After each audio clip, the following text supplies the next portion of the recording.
بسم اللہ الرحمن الرحیم۔ شروع اللہ کے نام سے جو بڑا مہربان نہایت رحم والا ہے۔ عبداللہ بن مسعود رضی اللہ عنہ کہتے ہیں کہ رسول اللہ صلی اللہ علیہ وآلہ وسلم نے فرمایا، جو کوئی اپنے مال کی زکوٰۃ ادا نہیں کرتا، اس کا مال قیامت کے دن ایک گنجا سانپ بن کر آئے گا اور اس کے گلے کا توق بن جائے گا۔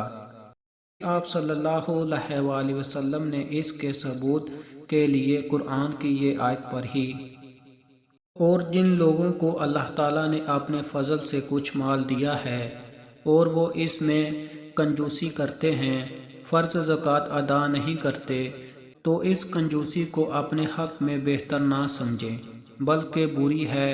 ان کے لیے جس مال میں انہوں نے کنجوسی کی ہے وہی قیامت کے دن ان کے گلے کا توق ہوگا، اور آسمانوں اور زمین کا وارث آخر اللہ تعالیٰ ہی ہوگا، اور جو تم کرتے ہو سخاوت یا کنجوسی اللہ تعالیٰ کو اس کی خبر ہے۔